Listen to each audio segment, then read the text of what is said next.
बोल जयकारा बोल मेरे श्री गुरु महाराज की जय। बोल साचे दरबार की जय। आज 1 अप्रैल 2022 वार शुक्रवार, मैं आनंद सिंह अमृतवाणी सेवा ट्रस्ट एवं श्री हरिहर सत्संग मंडल की तरफ से अपना दैनिक सत्संग आप लोग के सामने प्रस्तुत करता हूँ। अमृत वचन। मन की शक्ति कमजोर करने के लिए और सद्गुरु कृपा प्राप्त करने के लिए श्री दरबार की आज्ञा अनुसार सेवा कार्य करना ही सफलता का अचूक शस्त्र है। यदि शारीरिक आराम को मुख्य रखा और सेवा से हीन रहे तो मन शक्तिशाली बन जाएगा और जीव को 84 के चक्र से छुड़ाने की अपेक्षा उसमें अच्छी तरह जकड़ देगा। इसलिए सद्गुरु की आज्ञा अनुसार सेवा करना अपने इस जीवन का सार्थक बनाओ।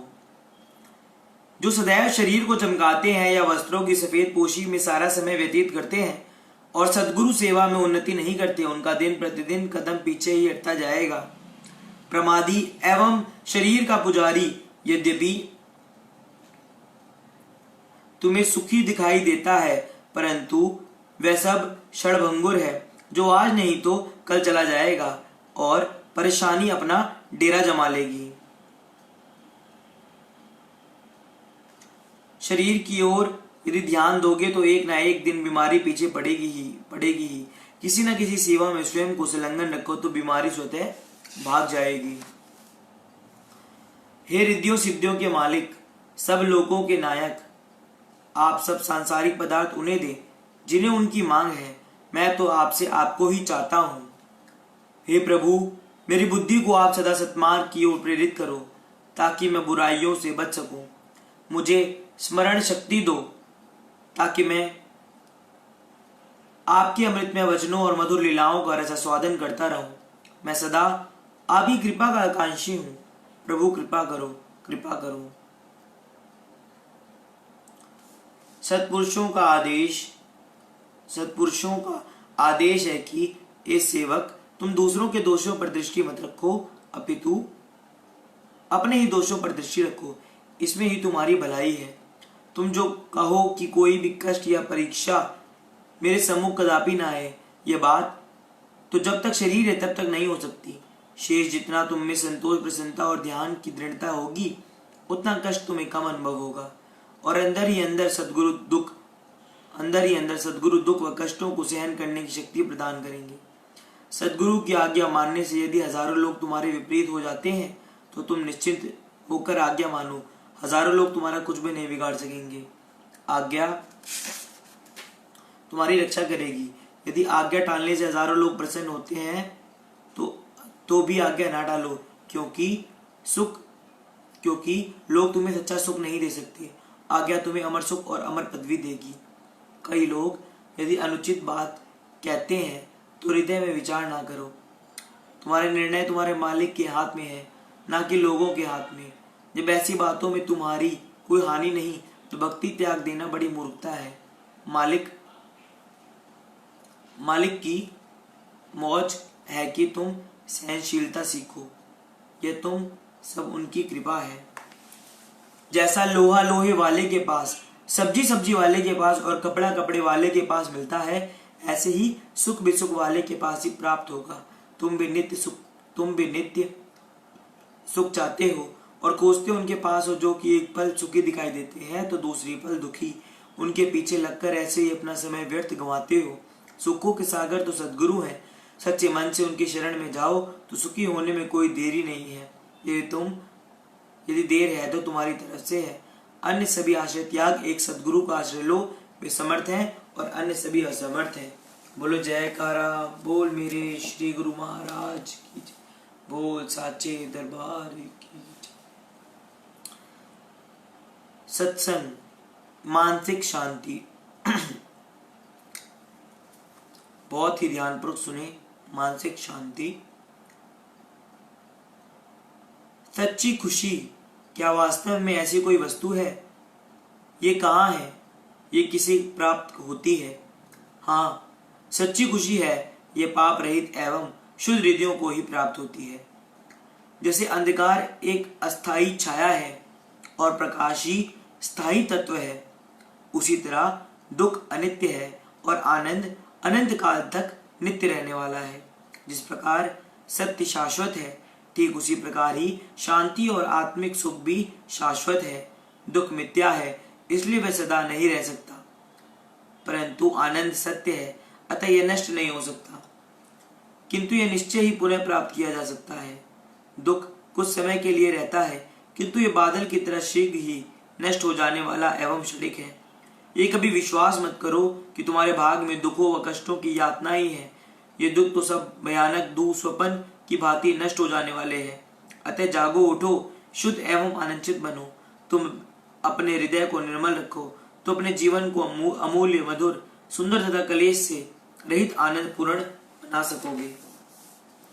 शांत चित एवं प्रसन्नचित रहना ही आत्मा की स्वस्थ एवं सम्यक अवस्था है। जो भी पुरुषार्थ करे वही इसे पा सकता है। दुष्यमान संसार में तो निरंतर अशांति, परिवर्तन तथा संतोष है, और अंतर्हृदय की गहराई में कभी भी शुद्ध न होने वाली अनंत शांति प्रच्छन्न है। यह गहन अनंत शांति में शाश्वत आनंद है। जिस प्रकार समुद्र की सतह पर निरंतर नदियों के मिलने से एक प्रकार की हलचल और कोलाहल रहता है, किंतु उसकी शांत गहराइयां में भयंकरतम तूफान भी किसी प्रकार की हलचल पैदा नहीं कर सकते, उसी प्रकार ब्रह्मा जगत में अशांति, असंतोष के होने पर भी मनुष्य के हृदय में, देश की शांत और पवित्र अंतस्थल में दुख एवं क्लेश भी कोई हलचल पैदा नहीं कर सकते। हम इस शांति स्थिति को प्राप्त करना तथा विवेक पूर्वक इसी स्थिति में रहना परम शाश्वत शांति है।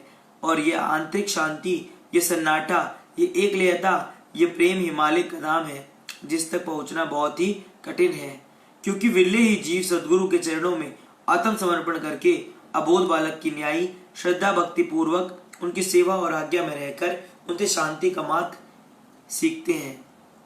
मनुष्य शांति चिल्लाते हैं और इसकी खोज वे वहां करते हैं जहां शांति है ही नहीं।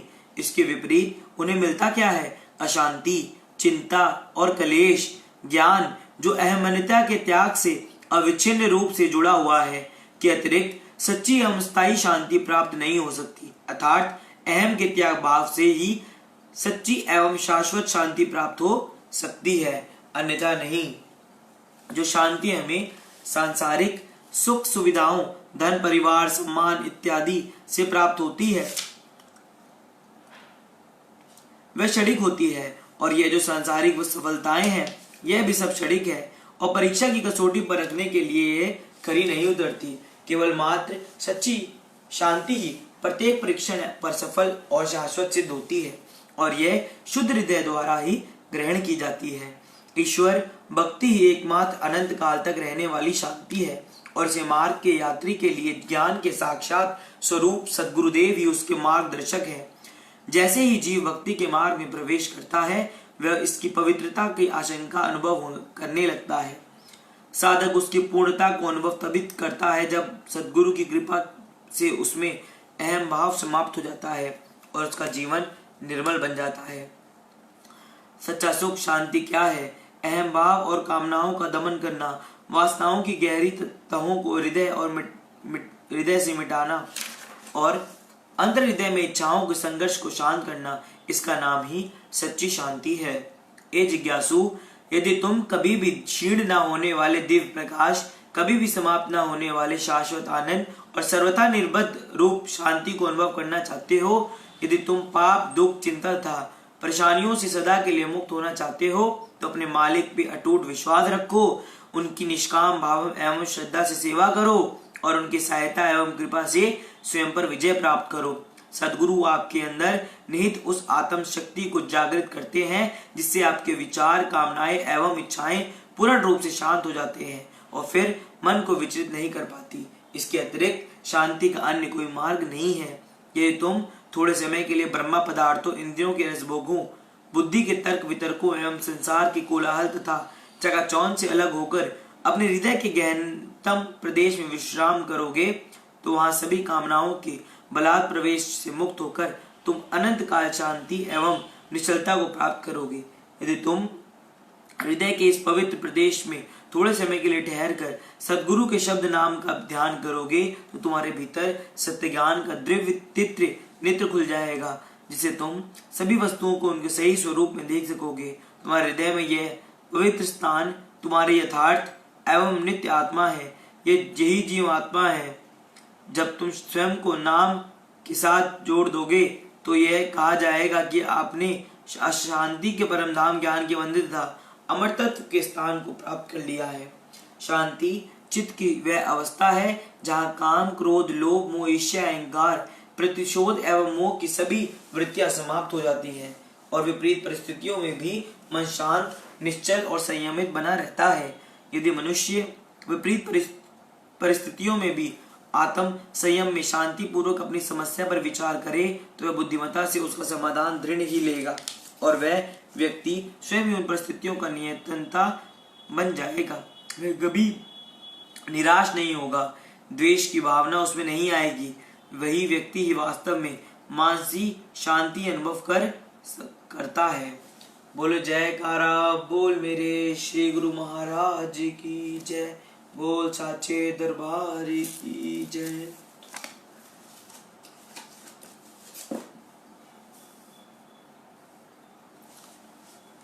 सत्संग प्रवचन। जिस प्रकार शिक्षा प्राप्त करने के लिए शिक्षक की आवश्यकता होती है, इसी प्रकार रूहानी ज्ञान के लिए गुरु की नितांत आवश्यकता होती है। रूहानी पढ़ाई के लिए दृढ़ निश्चय और तीव्र इच्छा होनी चाहिए, क्योंकि आंतरिक ज्ञान प्राप्त करना कठिन है। इसमें जीव की अपनी बुद्धि का काम नहीं। वेद शास्त्र, अरु, भागवत, गीता पढ़े जो कोई, 3 काल संतुष्ट मन, बिन गुरु कृपा न होए। इस आध्यात्मिकता विद्या के सम्मुख बुद्धि, बल, चतुराई सब कुछ तुच्छ है।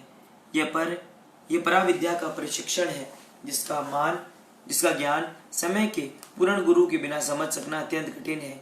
जैसे पुस्तक के ज्ञान को प्राप्त करने के लिए शिक्षक की आवश्यकता होती है, क्योंकि जो कुछ लिखा हुआ है उसे समझ सकना मुश्किल है। कई ऐसे गुप्त रहस्य होते हैं जिनका ज्ञान केवल शिक्षक को ही होता है। उस एक ही रहस्य की समझ जाने पर संपूर्ण प्रश्न का हल सुगम हो जाता है। इसी प्रकार आध्यात्मिकता ज्ञान की कुंजी पूर्ण गुरु के पास है। गुरु का वचन मानने से ध्यान आएगा। जब ध्यान आएगा तो आंतरिक विद्या की कुंजी हाथ आ जाएगी।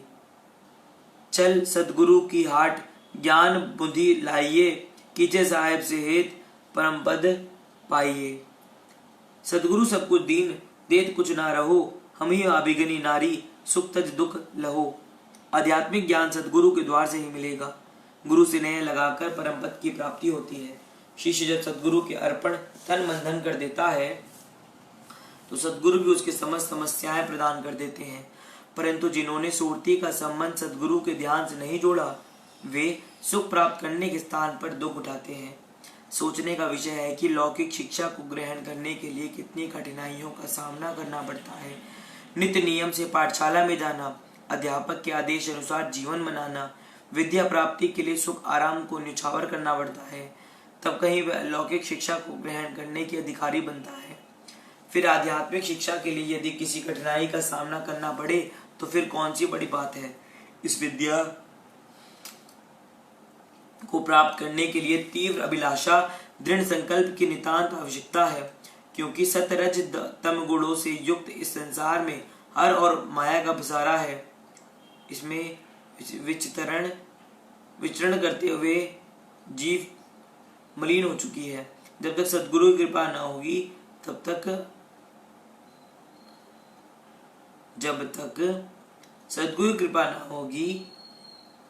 तब तक बुद्धि के मलिन आवरण नहीं हो सकते। कितनी भी कुशाग्र बुद्धि क्यों ना हो, परंतु पराविद्या को समझने में असमर्थ है। कितने ही साधन कर लो, फिर भी सद्गुरु की शरण में जाए बिना इस विद्या को प्राप्त करने में सफलता ना मिलेगी। परम संत श्री कबीर साहब जी फरमाते हैं, केतिक पड़ी गुनी पची मुआ, जोग यज्ञ तप लाऊ। कितने ही वेदशास्त्र पढ़ लो, योग यज्ञ जप तप संयम साधन कर लो, परंतु सद्गुरु के बिना इस रूहानी विद्या को समझना बहुत कठिन है।